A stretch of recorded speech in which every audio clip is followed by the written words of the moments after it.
हम लोग बात करेंगे कि अगर जैसे मान लो जस्ट सपोज कोई भी मेजरमेंट हम लोग करते हैं, जैसे लेंथ का मेजरमेंट करें या हम लोग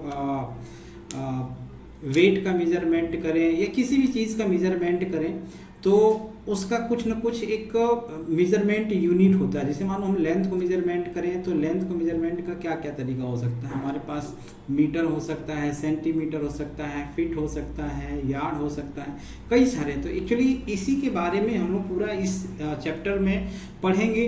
वो मेजरमेंट कहलाता है। जैसे 2 मीटर 3 मीटर हमने बोला ना, तो सिर्फ मैं 2 लिख दूँ या 3 लिख दूँ तो आप क्या इससे क्या समझोगे कि क्या लिखा हुआ है। अगर मान लो मैं 2 सेंटीमीटर लिख दूँ या 3 फीट लिख दूँ तो इससे आप समझ जाओगे। या मान लो मैं 2 और 3 लिख सकता हूँ तो 23 जैसे मान लो लिखा हुआ है, तो यहाँ पे अगर मैं कुछ नहीं लिखूं तो आप क्या बोलोगे। 2 चीज़ें बोल सकते हो या कई सारी चीज़ें हो सकती है। इससे हम कुछ भी नहीं समझ सकते हैं कि क्या हो सकता है। 2 मीटर हो सकता है, 2 किलोग्राम हो सकता है, 2 फीट हो सकता है। तो ये सारी चीज़ें अलग अलग होती हैं। जो भी चीज़ें इसके बारे में हम लोग डिटेल में बात करेंगे हालांकि। तो ये जो इसी के बारे में हम लोग बात करने वाले हैं कि physical quantity unit and measurement हमारा जो चैप्टर है इसी से रिलेटेड है कि जो हम मेजरमेंट करते हैं किसी भी पार्टिकुलर थिंग्स का, तो वो क्या होता है या किस रूप में मेजर करें जिससे कि हमारा एग्जैक्ट मेजरमेंट हो जाए। ठीक है, या उसी के बारे में डिस्कस करेंगे। तो जैसे मान लो अगर इसका डिफिनीशन की बात करें तो इसका डिफिनीशन होता है कि the quantities which can B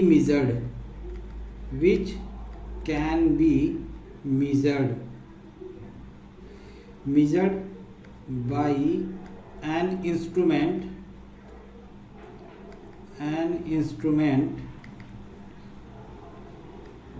and by means of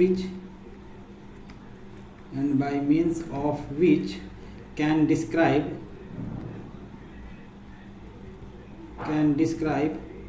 the laws of physics। ठीक, तो ये हमने क्या बोला कि कोई भी जो मेजरमेंट का तरीका होता है, जैसे मान लो मैं मीटर की बात किया, किलोग्राम की बात किया, तो एक इंस्ट्रूमेंट होता है। जैसे किलोग्राम की बात करें, फीट की बात करें, मीटर की बात करते हैं, सेंटीमीटर की बात करते हैं, तो उसका एक कोई ना कोई इंस्ट्रूमेंट होता है जिसके जरिए हम लोग इस चीज़ का मेज़र करते हैं। तो उसी को हम क्या बोलते हैं, फिजिकल क्वांटिटी बोलते हैं। एग्जाम्पल के तौर पे अगर मैं बात करूं तो इसमें क्या हो सकता है। जैसे अभी हमने बात किया लेंथ की बात कर सकते हैं, तो लेंथ को मेज़र करने के बहुत सारे यूनिट हो सकते हैं। जैसे हमने अभी बोला मीटर हो सकता है, सेंटीमीटर हो सकता है, फीट हो सकता है, यार्ड हो सकता है, किलोमीटर हो सकता है। तो बहुत सारे यूनिट हो सकते हैं। लेंथ हो गया, फिर मान लो हमारा मास हो गया, है ना, टेम्परेचर हो गया, फिर स्पीड हो गया, स्पीड को भी मेज़र करने की कई सारी चीज़ें हो सकती हैं एटसेट्रा, है ना। अब अगर मान लो मैं इसकी बात करूं तो फिजिकल क्वांटिटी को बेसिकली 2 टाइप में डिवाइड किया गया है। किसमें? 2 टाइप में। एक होता है फिजिकल क्वांटिटी को 2 पार्ट में डिवाइड किया गया, QUANTITY। तो फिजिकल क्वांटिटी को 2 पार्ट में डिवाइड किया गया। पहला पार्ट हमारा होता है फंडामेंटल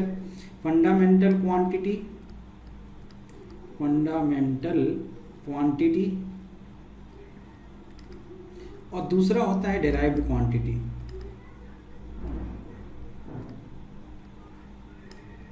QUANTITY, ठीक है। तो अब इसमें जैसे मानो मैं पहले वाले की बात करूं तो जो फंडामेंटल क्वांटिटी होता है इसकी बात करें तो ये क्या होता है, the physical quantity which can be treated as independent of other physical quantity. ये क्या होता है, किसी पे डिपेंडेंट नहीं होता है, तो हम इसको बोल सकते हैं ये इंडिपेंडेंट होता है, किसी भी अदर फिजिकल क्वांटिटी पे डिपेंड नहीं करता है, इंडिपेंडेंट होता है। और ये क्या होता है, डिपेंडेंट होता है। किस पे डिपेंडेंट होता है, फिजिकल क्वांटिटी, ये फंडामेंटल क्वांटिटी पे डिपेंडेंट होता है। कैसे डिपेंडेंट होता है इसके बारे में हम लोग अभी डिटेल में बात करेंगे। जैसे मान लो इंडिपेंडेंट क्वांटिटी होता है, तो अगर मान लो आप डिफिनीशन कोई पूछता है तो आप क्या बोलोगे, the physical quantity which can be treated as independent of other physical quantity are known as physical quantity. ठीक है, फिजिकल क्वांटिटी जो फंडामेंटल क्वांटिटी हमारा क्या होता है, बेसिकली ये हमारा 7 जो इंटरनेशनल बॉडी ने बनाया है, मतलब एक फिजिक्स का डिपार्टमेंट होता है इंटरनेशनल बॉडी जिसको हम लोग बोलते हैं, वहाँ पे इस चीज़ के बारे में पहले से फिक्स कर दिया गया है कि इन्हीं 6-7 क्वांटिटीज जो होती है वो इंडिपेंडेंट क्वांटिटी होती हैं या फंडामेंटल क्वांटिटी होती हैं। जैसे पहला होता है हमारा लेंथ होता है ना, ये फिक्स्ड है, ये हमेशा वही रहेगा, लेंथ होता है। फिर हमारा मास होता है। फिर थर्ड की अगर मैं बात करूँ तो थर्ड टाइम होता है। फोर्थ की अगर मैं बात करूँ तो इलेक्ट्रिक करंट होता है, इलेक्ट्रिक करंट। ये हमारे क्या होते हैं, फंडामेंटल क्वांटिटी होते हैं जो कि ये हमेशा फिक्स रहेंगे। फिफ्थ की अगर मैं बात करूँ तो टाइम हो गया, फिर टेम्परेचर हो गया, ठीक। फिर ल्यूमिनस इंटेंसिटी जिसको बोलते हैं, ल्यूमिनस NUOUS, ल्यूमिनस इंटेंसिटी से हम लोग लाइट की इंटेंसिटी वगैरह रिप्रेजेंट करते हैं। इंटेंसिटी कितने ब्राइट है और कितना ब्राइट नहीं है, तो इंटेंसिटी। और ये लास्ट जो हमारा हो गया, पहले लास्ट वाला नहीं हुआ करता था, बाद में इसको जोड़ दिया गया, अमाउंट ऑफ सब्सटेंस। तो ये सारी चीज़ों के बारे में हम लोग डिटेल में बात करेंगे, सारी चीज़ें। अब ये जो डेराइव्ड क्वांटिटी होता है ना, इन्हीं 7 फंडामेंटल क्वांटिटी का यूज करके डेराइव्ड क्वांटिटी को रिप्रेजेंट किया जाता है या बनाया जाता है। जैसे मान लो मैं जस्ट एग्जांपल के तौर पे मैं बोलूँ कि जैसे सपोज स्पीड हो गया, तो जो स्पीड होता है वो क्या होता है, डिस्टेंस डिवाइड बाई टाइम बोल सकते हैं, है ना, डिस्टेंस डिवाइडेड बाई टाइम। तो ये डिस्टेंस डिवाइडेड बाई टाइम जो होता है वो कहाँ से आता है, डिस्टेंस को हम लोग लेंथ से बोल सकते हैं, लेंथ, और टाइम को हमारा टाइम से रहेगा ही। तो कहने का मतलब ये हुआ कि ये जो लेंथ वाला क्वांटिटी, ये जो पहला हमने यहाँ पे रिप्रेजेंट किया है, पहला टर्म से रिप्रेजेंट किया है लेंथ वाला, तो क्या हो रहा है, इंडिपेंडेंट वाले से ही, इंडिपेंडेंट वाला या फंडामेंटल क्वांटिटी से ही डेराइव्ड क्वांटिटी तो आ रही है। तो इसी से हम लोग लेंथ की जो हमने निकाला यहाँ पे डेराइव्ड क्वांटिटी, वो यहाँ से ही आया। कहाँ से आया, फंडामेंटल क्वांटिटी से आया। अब ये फंडामेंटल क्वांटिटी जो होती है, ये इन्हीं 7 से, जो फंडामेंटल क्वांटिटी की जो हमने बात की है हमेशा फिक्स रहेगा। डेराइव्ड क्वांटिटी जो हमने बोला, ये इन्हीं 7 टर्म्स से, फंडामेंटल क्वांटिटी से ही डेराइव्ड होगा, चाहे जितने भी टर्म्स की हम लोग बात करें, ठीक है। अब देखो इसका मेजरिंग प्रोसेस क्या होता है और इसको मेजर कैसे करते हैं। जैसे अभी हमने बताया ना कि क्या होता है, सेंटीमीटर, मीटर, किलोग्राम वगैरह में हम किसी भी क्वांटिटी को मेज़र कर सकते हैं, या हम लोग उसको अलग अलग वेरिएबल में इसको रिप्रेजेंट करके मेज़र कर सकते हैं।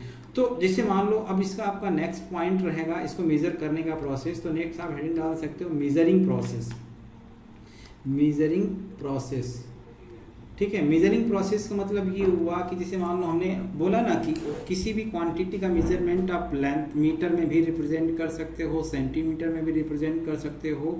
तो सेंटीमीटर या मीटर में रिप्रेजेंट करने से उसमें कुछ ना कुछ तो इफेक्ट आएगा ही नहीं, आएगा ही, सीधी सी बात है। जैसे मान लो मैं इसको लिखूँ 2 सेंटीमीटर, तो क्या ये 2 मीटर के ही इक्वल हो जाएगा, नहीं, कुछ ना कुछ इसमें चेंज होगा। तो उसी को चेंजमेंट जो हम लोग करते हैं, उसी को हम लोग क्या करने जा रहे हैं, इसी के बारे में डिस्कस करने जा रहे हैं। तो देखिए अब इसका मेजरमेंट प्रोसेस क्या होता है, इसमें अगर आप लिखना चाहोगे तो लिख सकते हो कि the measurement of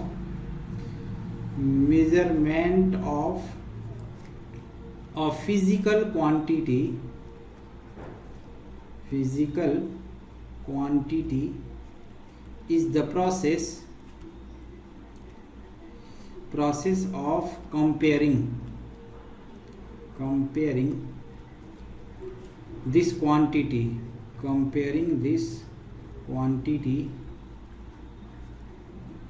with the standard amount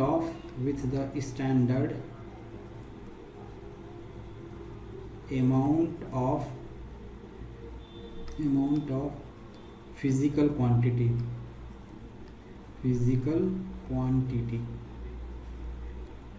of the same kind,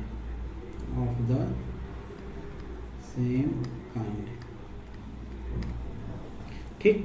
तो अब इसमें क्या होता है कि जैसे हमने बोला ना कि एक स्टैंडर्ड यूनिट आपको बताया जाएगा, उसके जरिए हम लोग क्या करेंगे, यानी उसको मानक मान लेंगे। 1 मीटर इज इक्वल टू, जैसे हमारा यूनिट होता है ना 1 metre is equal to 100 centimetre होता है, तो एक स्टैंडर्ड मानक मान लिया गया है और उसी के बेस पे हम सारी वैल्यू को चेंज करते हैं। तो वही चीज़ यहाँ पे हमने बताया है। अब जैसे मान लो इसको दो तरीके से रिप्रेजेंट कर सकते हैं। पहला होता है न्यूमेरिकल वैल्यू, न्यूमेरिकल वैल्यू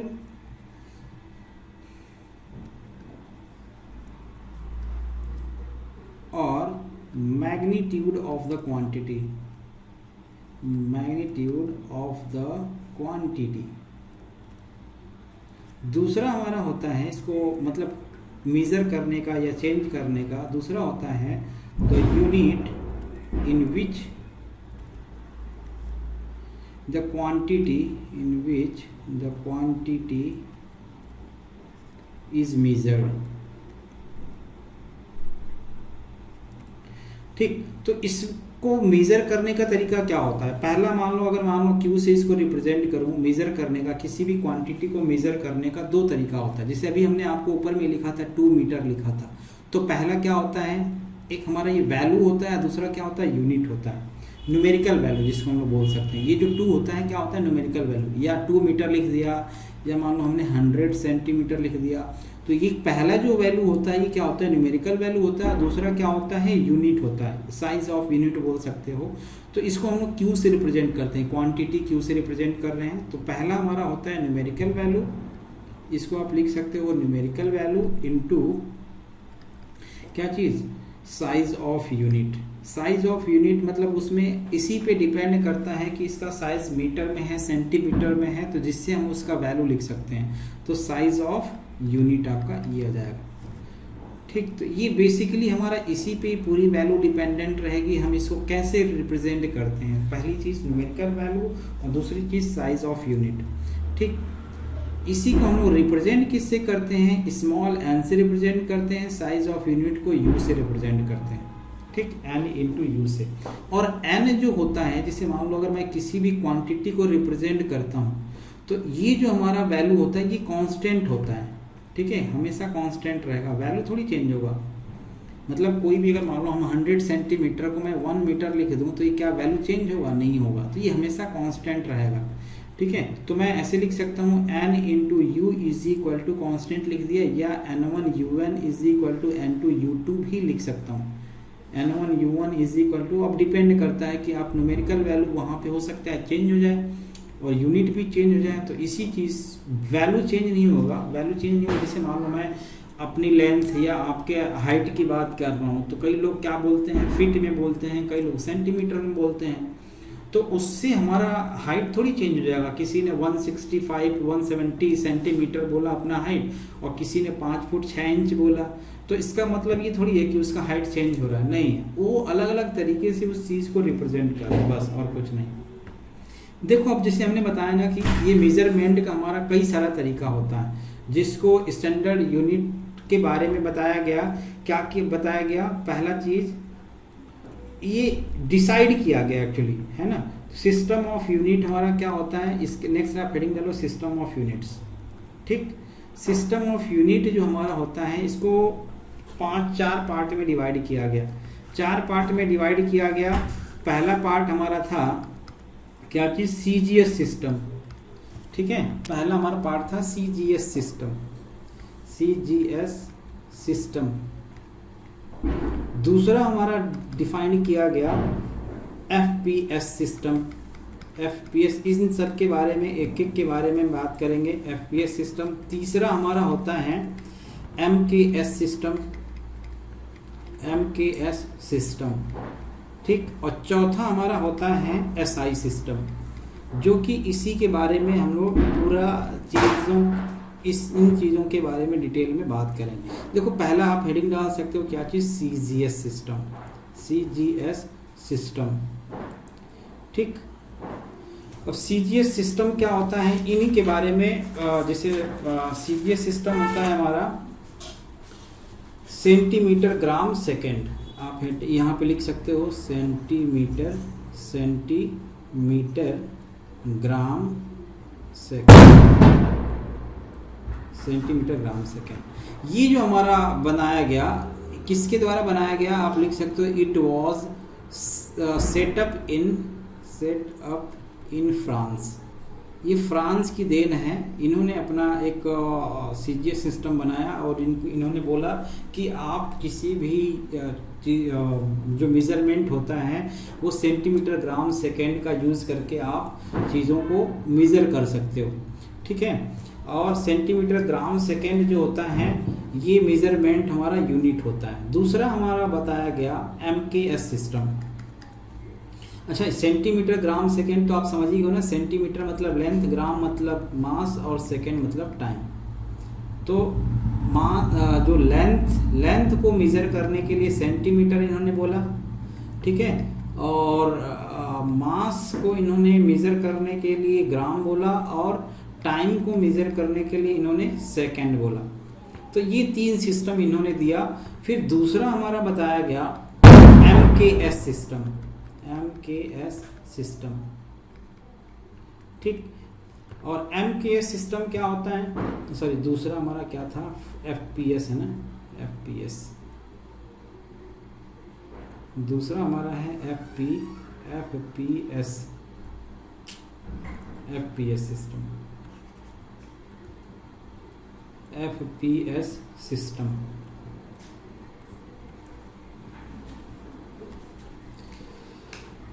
इसको हम लोग बोलते हैं फुट, फिर पाउंड और फिर हमारा होता है सेकेंड। फुट, पाउंड और सेकेंड। ये किसकी देन है, ब्रिटिश सिस्टम कहलाता है, अंग्रेजों की देन है ना। ये अंग्रेजों की देन है। इन्होंने बोला कि आपका जो मेजरमेंट होना चाहिए वो इसके द्वारा होना चाहिए, फुट के द्वारा। तो फुट किसका है, लेंथ के लिए है ना। लेंथ को हम लोग फिट में मेज़र करेंगे, हम लोग नहीं, अंग्रेज़ों की देन है। उन्होंने बोला कि आप इसको फुट में मेज़र करो किसी भी लेंथ को। पाउंड क्या है, मास, ठीक, और सेकेंड टाइम। तो उन्होंने भी टाइम को सेकेंड में ही रिप्रेजेंट करने के लिए बोला और ये ब्रिटिश सिस्टम कहलाता है, ठीक। नेक्स्ट हमारा होता है थर्ड हमारा है MKS सिस्टम, ठीक। Metre, kilogram second, metre kilogram second, ठीक है। और ये भी फ्रिज क्या है, फ्रेंच सिस्टम है। ये फ्रेंच की देन है, या फ्रांस बोलो, फ्रेंच सिस्टम। मैंने अपने सिस्टम को उन्होंने दोबारा सुधार किया, CGS से MKS सिस्टम में दोबारा उन्होंने क्या किया, बोला कि नहीं वो भी चलेगा और ये भी चलेगा। तो मैंने अपने आप को अपग्रेड किया उन लोगों ने। और मीटर को सीधी सी बात है, हम लोग किससे मेज़र करते हैं, किसको मेज़र करते हैं, लेंथ को। फिर किलोग्राम यानी मास को, है ना, और सेकेंड टाइम को। तो उन्होंने ही बोला कि इसको आप MKS सिस्टम से भी रिप्रेजेंट कर सकते हो, ठीक। अब इन तीनों का मिला करके एक चौथा सिस्टम बनाया गया जिसको हम लोग बोलते हैं SI system, SYSTEM system. International system बोल सकते हो, है ना, इंटरनेशनल मैंने सभी को मिला करके ये सब अपने अपने कंट्री अपना अपना सिस्टम दिया। और इसके बाद इन्होंने बोला कि एक हम लोग सबका कंबाइंड मेजरमेंट यूनिट बना देते हैं, है ना, और सभी को मिला करके बनाया गया, ठीक। इट इज, अब इसके बारे में आप बोल सकते हो क्या चीज, it is modernised and extended form of the metric system like CGS and MKS system. This system use adopted by 11th general conference in 1960, यानी 1960 में इस सिस्टम को अप्लाई किया गया। और इसको आप बोल सकते हैं it is combined system of MKS, CGS और MKS, CGS एंड MKS। अब इसमें बोला गया और इसी में बोला गया, और इसके अलावा इसी सिस्टम को हमको फॉलो करने के लिए बोला गया, और हम लोग जनरली इसी को फॉलो करते भी हैं, ठीक है। तो जैसे मान लो इन्होंने क्या बोला, जैसे सीरियल नंबर मैं बोलूँ पहले नंबर पे फिर आप बेसिक फिजिकल क्वांटिटी नेक्स्ट यहाँ पे डाल सकते हो, टेबल बना सकते हो, बेसिक फिजिकल क्वांटिटी और फिर इसका यूनिट भी हम लोग लिख सकते हैं। बेसिक यूनिट क्या होता है, बेसिक यूनिट, और इसको सिंबल भी एक दिया गया, बोला गया कि इस सिंबल का आप यूज़ करके इसको बनाओगे। तो पहला हमारा बोला गया लेंथ, फिजिकल क्वांटिटी लेंथ बोला गया, ठीक। इसका यूनिट बताया गया कि मीटर हम लोग रिप्रेजेंट करेंगे, और मीटर को स्मॉल m से रिप्रेजेंट किया गया। दूसरा बोला गया कि किलो, मास होता है ना, मास किससे रिप्रेजेंट किया गया, किलोग्राम से,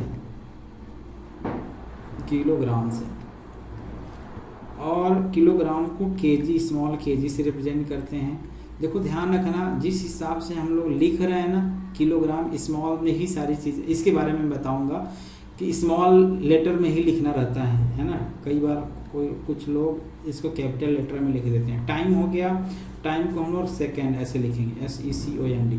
सेकेंड जिसे आप लिख रहे हो ना, इसके बारे में मैं बोल रहा हूँ कि ये स्मॉल लेटर में लिखना, आप ऐसे नहीं लिखोगे SECOND सेकेंड, ये गलत तरीका है। SI सिस्टम कहता है कि हमने ऐसा कुछ नहीं बोला, हमको स्मॉल लेटर में ही लिखना है। तो इसके बारे में मैं बताऊंगा, सेकेंड, किलोग्राम, मीटर, है ना, इन सारी चीज़ों को आपको स्मॉल लेटर में ही लिखना है, ठीक। सेकेंड हो गया, सेकेंड को हम लोग स्मॉल s से ही रिप्रेजेंट करते हैं, है ना। फोर्थ हमारा होता है टेम्परेचर,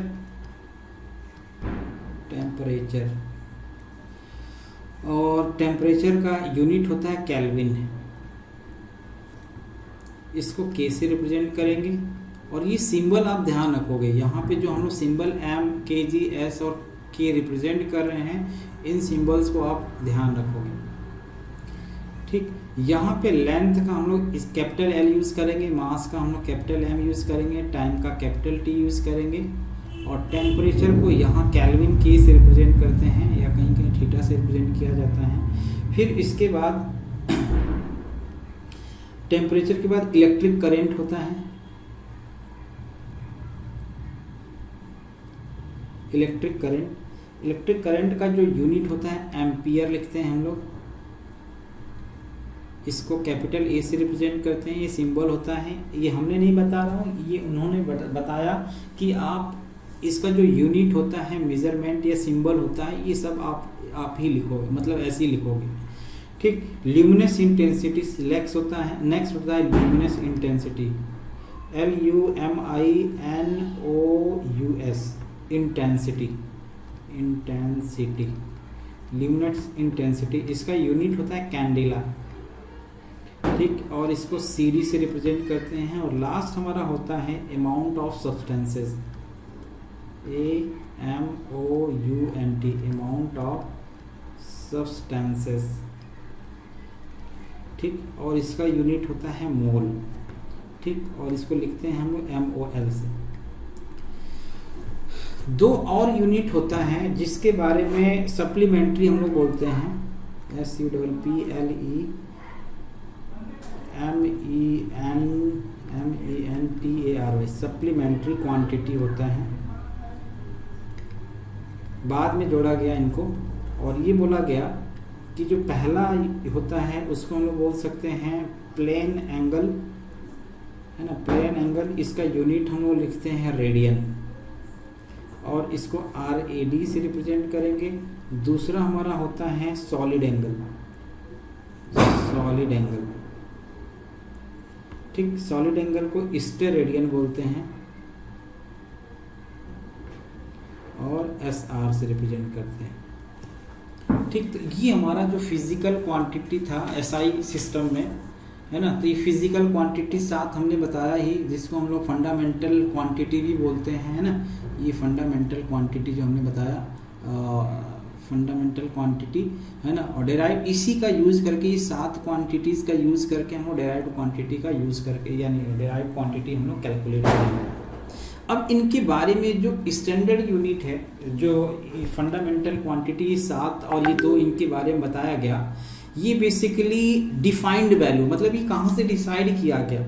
कई बार होता है ना कि टेम्परेचर की वजह से लेंथ वगैरह स्केल जो बना हुआ है, या मेजरमेंट किलोग्राम बना हुआ है, तो कहीं ना कहीं से तो ये आया होगा, मतलब जहाँ से ये बना होगा कुछ तो होगा जिसका यूज़ करके हम लोग इस मीटर के बारे में कैसे आया, कहाँ से आया, इसके बारे में बात करते हैं। तो देखो ये सारी चीज़ें तो हमने क्या बताया कि SI यूनिट है ना, सभी के बारे में लिखोगे। कई बार पूछा जाता है कौन सा यूनिट है, इट इज़ SI यूनिट, ठीक, क्योंकि जो लेटेस्ट में सिस्टम आता है उसी के बारे में हम लोग बोलते हैं। तो ये हमारा कौन सा यूनिट है, SI यूनिट, ठीक। और इसका जो डिफिनीसन, बेसिक डिफिनीसन है, जैसे मान लो मेरे को, मैं नया व्यक्ति हूँ, मेरे को या मान लो दुनिया ख़त्म हो गया, तो उनको क्या करना है, 1 मीटर स्केल बनाना है। तो कैसे बनाएगा, कोई ना कोई तो मेजरमेंट होगा ना, तो उसका यूज़ करके इसके बारे में डिफाइन किया गया इंटरनेशनल सिस्टम के द्वारा। बोला गया कि जो 1 मीटर होता है, 1 मीटर इज डिफाइंड एज, आप लिखोगे कि 1 metre is defined as the length of path traveled by a light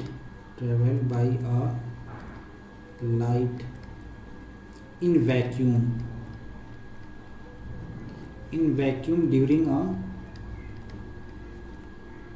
time interval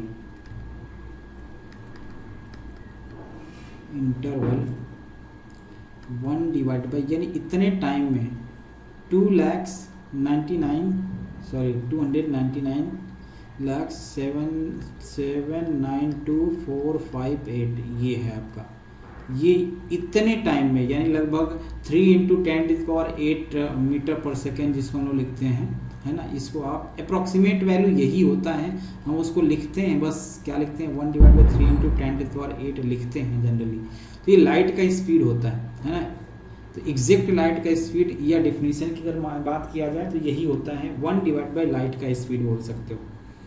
तो वैक्यूम में वो जितना ट्रेवल करेगा इस टाइम इंटरवल में, है ना, वही 1 मीटर का डिफाइन किया गया। वैक्यूम मतलब क्या होता है कि जहाँ पे हवा और पानी या मतलब कोई भी गैसेस अवेलेबल ना हो, उसको हम लोग क्या बोलते हैं, वैक्यूम बोलते हैं, ठीक। किलोग्राम की अगर मैं बात करूं तो किलोग्राम का डिफिनीशन क्या दिया गया, किलोग्राम या केजी को, है ना, इसको बोला गया, ये भी SI यूनिट है ना। तो 1 kilogram is the mass of prototype cylinder, इसको आप बोलोगे 1 kilogram is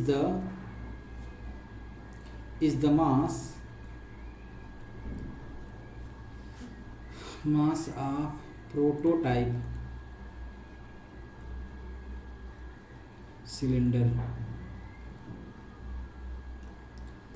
cylinder of platinum iridium alloy preserved at the International Bureau of Weight and Measures,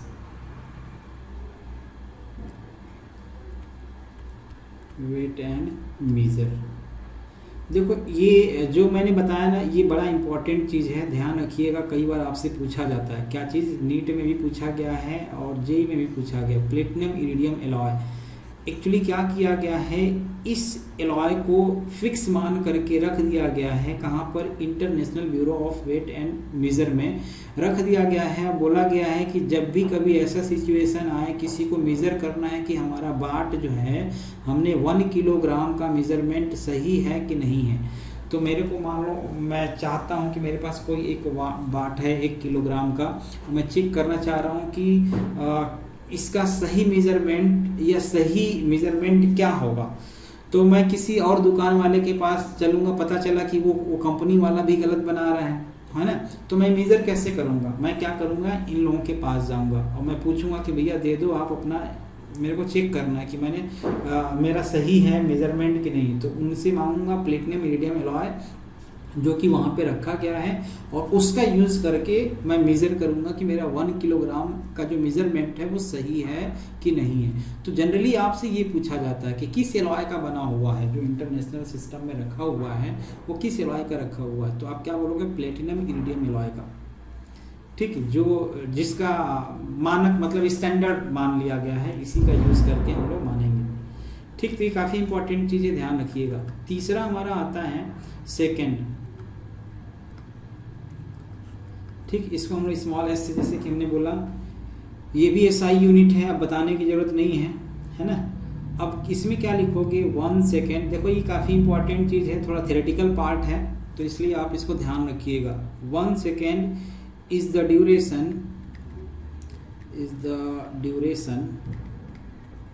duration of 9192631770 period of the duration of the radiation corresponding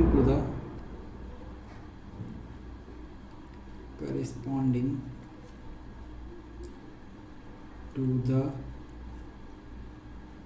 transition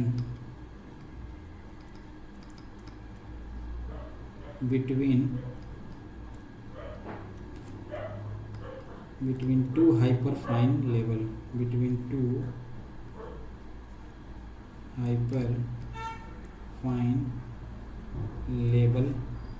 of the ground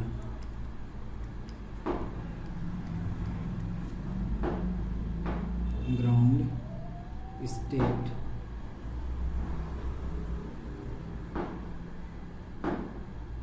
the cesium B3 atom। तो second में हमने क्या बोला गया कि radiation कराया जाता है ना। तो मान लो दो प्लेटें रखी गई है ना, तो सीजियम इरिडियम ये प्लेट रखा गया, यहाँ पे हमने लिखा हुआ है क्या चीज़? Second duration of period of radiation corresponding to the transition between two hyper level of the ground state caesium B3 atom का। तो ये रेडिएशन कराया गया किसका? ये देखिएगा सीजियम B3 एटम का रेडिएशन कराया गया। और 1 second is the duration of इतना period of duration of corresponding transition, मतलब इतने ट्रांजिशन यानी इतने मॉलिक्यूल का जब ट्रांजिशन हुआ तो ये इतने मॉलिक्यूल कितने टाइम में एक प्लेट से, जैसे मान लो मैं ऐसे बताऊं, ट्रांजिशन का मतलब ये हुआ कि मान लो दो प्लेटें रखी ग्राउंड लेवल में है ना। ग्राउंड लेवल मतलब ये हुआ कि इनको ग्राउंड कर दिया गया ऐसे, और यहाँ भी दो प्लेटें रखी गई, इलेक्ट्रिक शॉक लगाया गया, यहाँ से इतने सारे एटम ट्रांसफर हो रहे हैं यहाँ से। तो वो टाइम, जितने टाइम में ये सारे एटम्स या मॉलिक्यूल्स जो इस प्लेट से इस प्लेट पे आ गए, वही हमारा क्या कहलाया? 1 सेकेंड कहलाया। ठीक है, इसी टाइम को क्या डिफाइन किया गया? 1 सेकेंड डिफाइन किया गया। ठीक, अब एम्पियर और केल्विन के बारे में बात करते हैं। एम्पियर क्या होता है? एम्पियर को हमने जैसे बताया कि इसको कैपिटल ए से रिप्रेजेंट करते हैं है ना, और ये भी एसआई यूनिट कहलाएगा। तो आप बोलोगे क्या चीज़? 1 ampere is the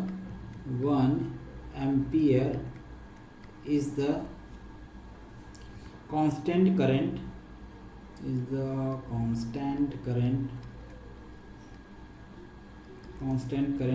which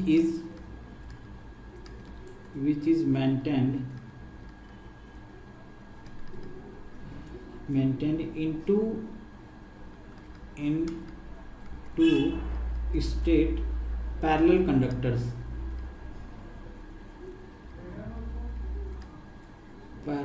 conductors of infinite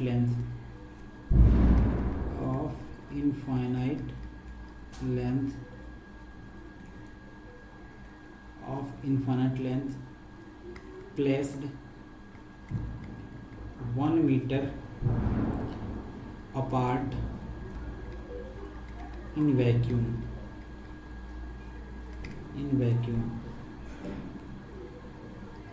and produced between produced between these conductors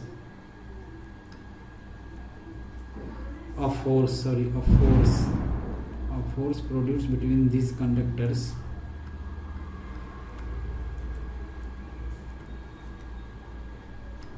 is 2 into 10 to the power minus 7 newton metre of length. ठीक, तो क्या बोला गया यहाँ पे कि मान लेते हैं हमने दो पैरेलल कंडक्टर रखे ऐसे, ये आपको 12th में इसके बारे में बताया भी जाता है पूरा डिटेल में। और ये जो आपका है ये दोनों एक दूसरे से कितने डिस्टेंस पे हैं, 1 मीटर डिस्टेंस पे हैं। ठीक है, ये दोनों कैपेसिटर हैं C1 और C2। ठीक, C1 और C2 दोनों क्या हैं, कैपेसिटर हैं। तो क्या बोला गया कि 1 ampere is the constant current which is maintain in two straight parallel conductor. ये दोनों पैरेलल कंडक्टर हैं और इनफाइनाइट लेंथ का मतलब ये हुआ कि ये ऊपर की तरफ जा रहा है और ये नीचे की तरफ ऐसे जा रहा है। इनफाइनाइट कंडक्टर पैरेलल प्लेट हैं, तो इनके बीच में मान लो ये प्लस वाला होगा और ये माइनस वाला होगा जस्ट सपोज, है ना। तो इन दोनों के बीच में जो फोर्स लग रहा है वो कितना लग रहा है, ये लग रहा है 2 into 10 to the power minus 7 newton metre का फोर्स लग रहा है। तो जो क्या बोला जा रहा है कि 1 ampere is the constant current. तो अगर ये इतना फोर्स लग रहा है तो इसका मतलब ये हुआ कि करंट इन दोनों के बीच में कितना फ्लो कर रहा होगा, 1 एम्पियर का करंट फ्लो कर रहा होगा। यही बताया जा रहा है कि अगर मान लो दो इनके बीच में अगर हमको 1 एम्पियर का करंट चाहिए तो मैं क्या करूँगा, दो पैरेलल प्लेट कैपेसिटर रख दूंगा और इनके फिर बीच में जब भी 2 इंटू 10 पर माइनस 7 न्यूटन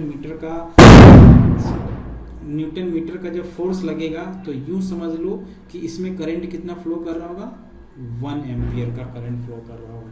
तो ये जो सारी छोटी छोटी चीज़ें हैं ना, इनको आपको ध्यान रखना। अब इसमें क्या पूछा जा सकता है कि दो पैरेलल प्लेट कैपेसिटर हैं और कितना फोर्स लग रहा होगा। 1 एम्पियर में जो डिफिनीशन होता है, 1 ampere is defined as the force between two plates will be what. तो आप क्या लिखोगे, 2 into 10 power minus 7 newton metre. तो ये आप बोल सकते हो। ठीक है, नेक्स्ट हमारा आता है एम्पियर के बाद केल्विन आता है। यही छोटी छोटी चीज़ें आती हैं जो आपसे पूछी जाती हैं। डिफिनीशन आपसे शायद ही पूछा जाएगा, चाहे वो बोर्ड की बात किया जाए, चाहे वो किसी भी एग्ज़ाम की बात किया जाए, वो डिफिनीशन आपसे नहीं पूछा जाएगा। यही छोटी छोटी चीज़ें पूछी जाती हैं। ये जो हम हाईलाइट कर रहे हैं इनके बारे में आपसे पूछी जाती हैं। ठीक है, ये भी हमारा क्या है, SI यूनिट। देखो SI यूनिट ही हम सबको बोलेंगे। क्यों SI यूनिट बोलेंगे, क्योंकि ये क्या है, अपडेटेड वर्जन है ना। जनरली मतलब पुराने चीज़ों को मैं भूल चुका हूँ, बस उसके बारे में बताया गया है कि CGS, FPS और MKS क्या क्या होता है। ठीक है, तो उसके बारे में अब हम ज़्यादा बस जानते हैं, लेकिन जब भी हम यूज़ करेंगे हम क्या करेंगे, SI सिस्टम के बारे में बात करेंगे। तो अब इसमें आप क्या लिखोगे कि 1 kelvin is the fraction of 1 divided by 273.16 of the thermodynamics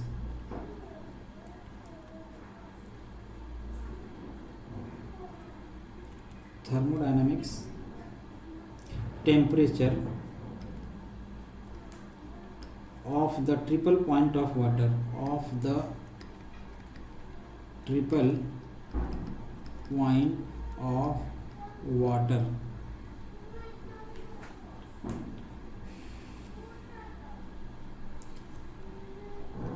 kelvin क्या होता है। पहले तो ये देख लो कि ट्रिपल पॉइंट ऑफ वाटर क्या होता है। ट्रिपल पॉइंट वाटर ये होता है कि जिस पॉइंट पे आप लिखोगे, इसमें द ट्रिपल पॉइंट लिख लो चाहे तो, द ट्रिपल पॉइंट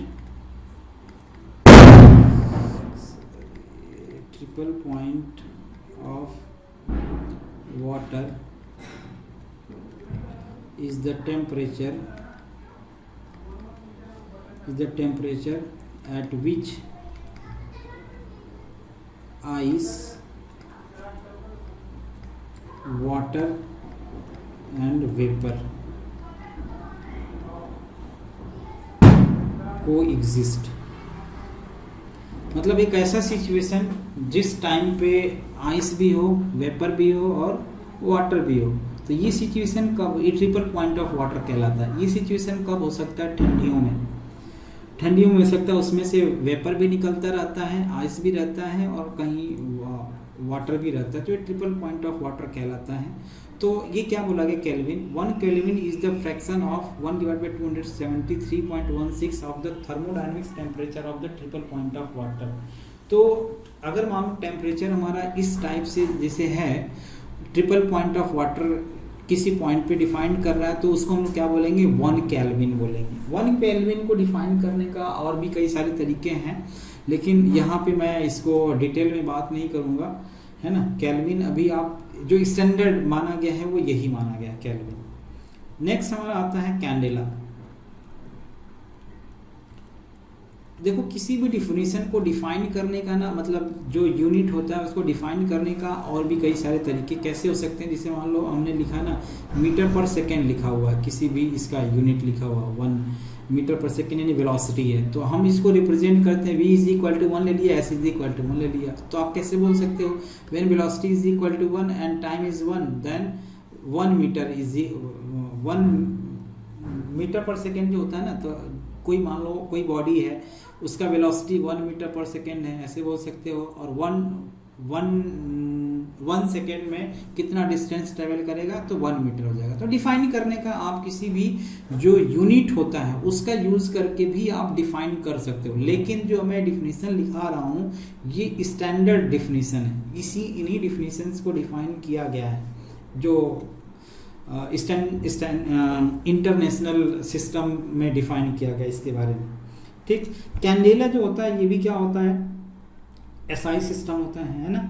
तो अब इसके बारे में आप लिखोगे क्या चीज? 1 candela is the luminous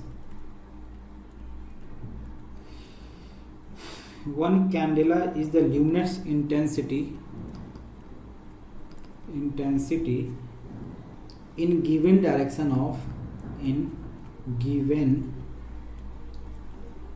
direction of a source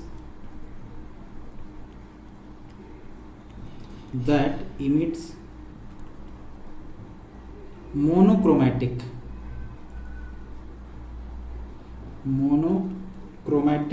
radiation of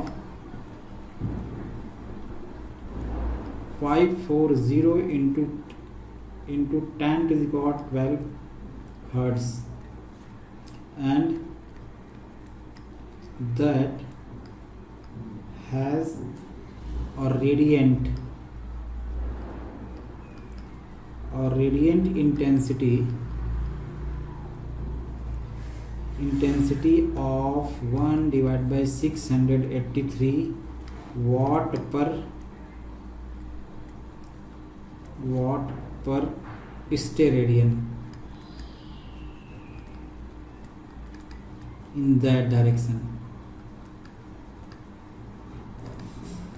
देखो ये एक्चुअली लाइट का पार्ट है, फिर भी यहाँ कैंडेला एक्चुअली क्या होता है? जो इंटेंसिटी होता है कैसे डिफाइन होता है?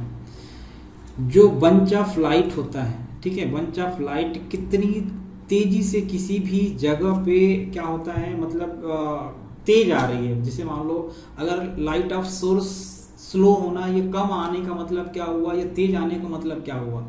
कि जो स्पीड ऑफ लाइट है वो काफ़ी तेज आ रही है ना। बंच ऑफ जो लाइट है वो क्या आ रहा है? यहाँ पे देखो क्या लिखा हुआ है कि 1 candela is the luminous intensity in given direction of source that emits monochromatic radiation. Monochromatic radiation मतलब सिंगल डायरेक्शन में, एक ही डायरेक्शन में, स्प्लिट नहीं होगा। लाइट जो हो रहा है वो स्प्लिट नहीं होगा, इतने फ्रिक्वेंसी से क्या हो रहा है? एक ही डायरेक्शन में आ रहा है। And that has a radiant intensity of 1/683 वाट पर रेडियन इन दैट डायरेक्शन। तो एक ही डायरेक्शन में इस इंटेंसिटी, इस फ्रिक्वेंसी से क्या हो रहा है? आ रहा है। और किस वाट के दर से आ रहा है? 1/683 वाट पर सेकेंड स्टेरेडियन के रेट से ये क्या हो रहा है? जो बंच ऑफ लाइट है वो क्या हो रहा है? इम्यूट हो रहा है ना। तो तो उस इमिट हो रहा है, तो उसके बारे में यहाँ पे बताया जा रहा है।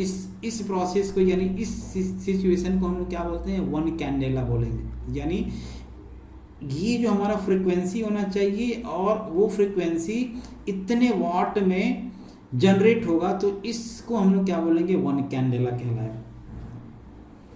ठीक, नेक्स्ट और आखिरी हमारा होता है क्या चीज, मोल।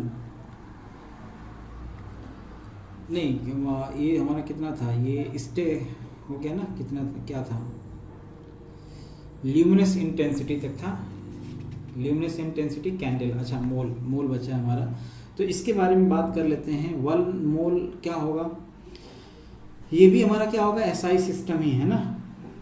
तो आप इसमें क्या लिखोगे, 1 मोल is that amount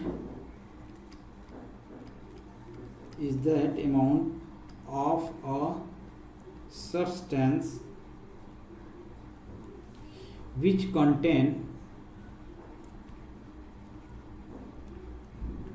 as many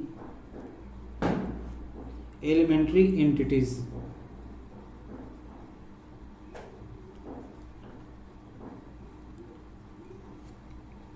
as there are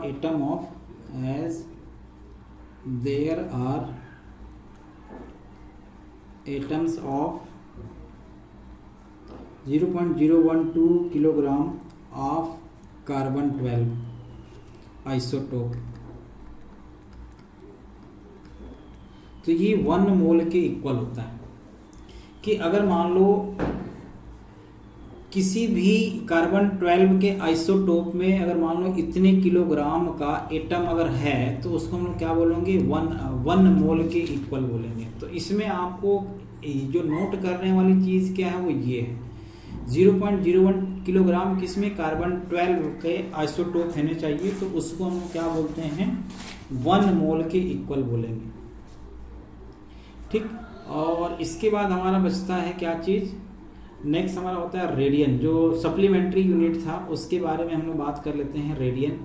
हालांकि रेडियन के बारे में आप लोग नाम सुने होंगे, जो स्पेशली मैथ्स वाले होंगे उनकी बात किया जाए तो ये क्या होता है, ये इसके बारे में अगर आप लिखोगे तो it is defined as the plane angle, it is defined as the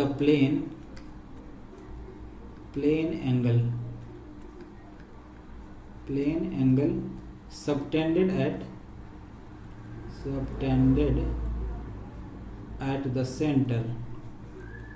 the center of a circle by an arc equal in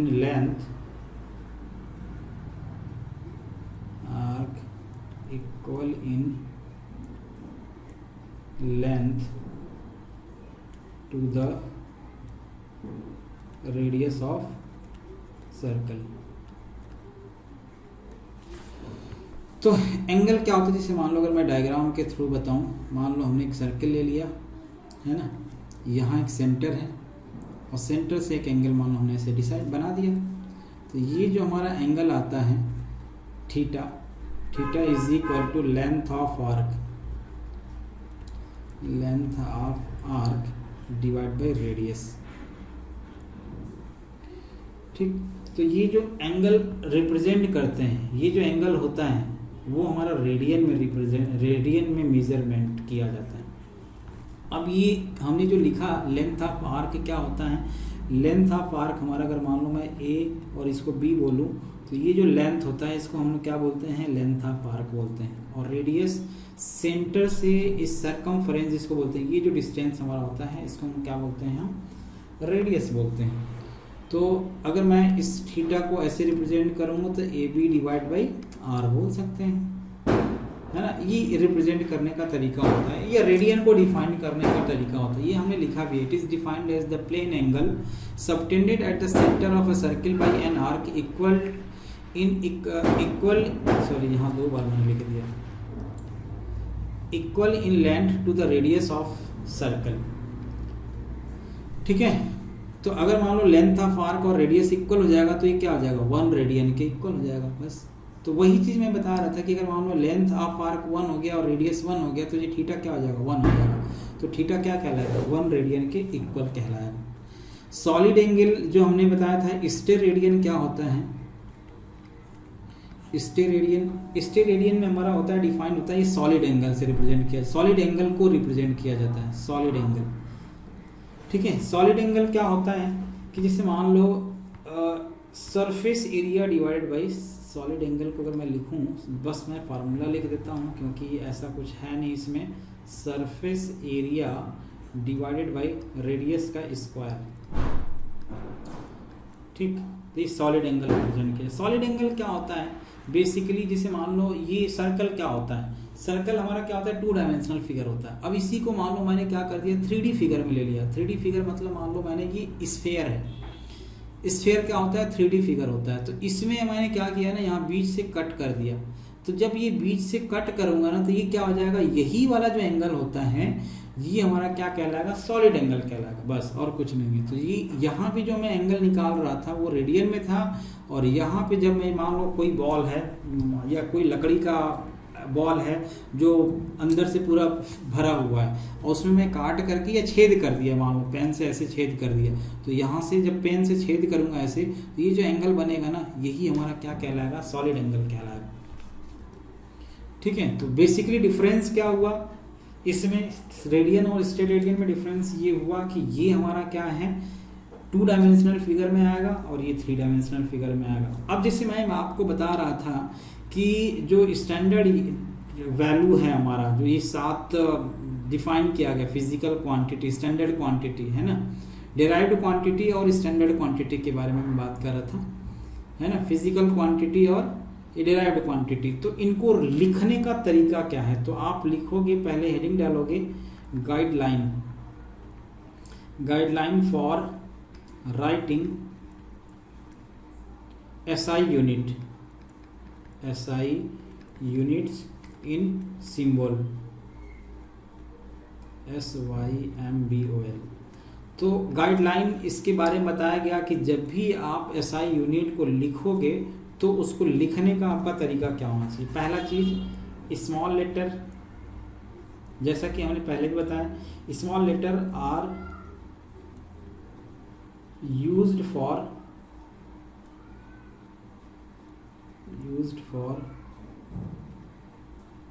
symbols of unit. ठीक, दूसरा चीज symbol are symbols are not followed by a full stop। इसमें full stop नहीं लिखोगे, जैसे हम लोग क्या लिखते हैं, मीटर लिख दिया तो यहाँ डॉट करके फुल स्टॉप नहीं लगाएंगे, ऐसा नहीं कर सकते, है ना, बस ऐसे लिख दो मीटर, जैसे 2 यूनिट मान लो दिया हुआ, मीटर और सेकेंड लिखा हुआ है, तो पता चला आप मीटर इंटू सेकेंड नहीं लिखोगे, या डॉट नहीं लगाओगे, फुल स्टॉप नहीं लगाओगे, ऐसे बस मीटर सेकेंड लिख दिया ऐसे। ठीक है, तो ऐसे लिख दो। तीसरा हमारा क्या होता है, symbol do not take plural form, symbol do not take plural form. मान लो प्लूरल फॉर्म मतलब क्या हुआ, मीटर हम लोग लिखते हैं ना, उसको मीटर्स नहीं लिख सकते हो, लेंथ है, 2 लेंथ है तो लेंथ्स ही लिखोगे, मीटर है, किलोग्राम है तो किलोग्राम्स नहीं लिखोगे, ऐसा प्लूरल फॉर्म ही कहलाता है। तो किसी भी सिचुएशन में अगर मान लो हम लोग रिप्रेजेंट कर रहे हैं तो इनको हम प्लूरल फॉर्म में नहीं लिख सकते। क्लियर? इसके अलावा मैं आप लोगों को सजेस्ट करूंगा कि टाइम बचाने के लिए ये सारी चीज़ें आपके बुक वगैरह में दिया होगा, एक बार आप लोग देख करके आइएगा। देख करके आने का इन द सेंस, जैसे मान लो, या तो चलो मैं लिखा ही देता हूँ, क्या होता है 10 टू द पावर 1 को हम लोग क्या बोलते हैं, डेका बोलते हैं। ठीक है, रिप्रेजेंट करने का जब रिप्रेजेंट करेंगे ना तो इन सब चीज़ों का यूज़ करना पड़ेगा। तो डेका को हम लोग DA से रिप्रेजेंट करेंगे। 10 टू द पावर 2 को हम लोग क्या बोलते हैं, हेक्टो बोलते हैं, हेक्टो। फिर 10 टू द पावर 3 को हम लोग क्या बोलेंगे, किलो बोलेंगे, ये तो आपको पता ही है। 10 टू द पावर 6 को जनरली मतलब ये सिंबल यूज़ करेंगे, किलो किलो को मान लो हमने के से रिप्रेजेंट कर दिया, हेक्टो को हमने एच से रिप्रेजेंट कर दिया, है ना, किलो को के से रिप्रेजेंट करेंगे, और इसको मेगा को कैपिटल एम से रिप्रेजेंट किया जाता है। 10⁹ को हम लोग क्या बोलते हैं, गीगा बोलते हैं। ये हमारा क्या हो गया, मेगा, इसको हम लोग क्या बोलते हैं, गीगा बोलते हैं। गीगा को कैपिटल जी से रिप्रेजेंट करेंगे।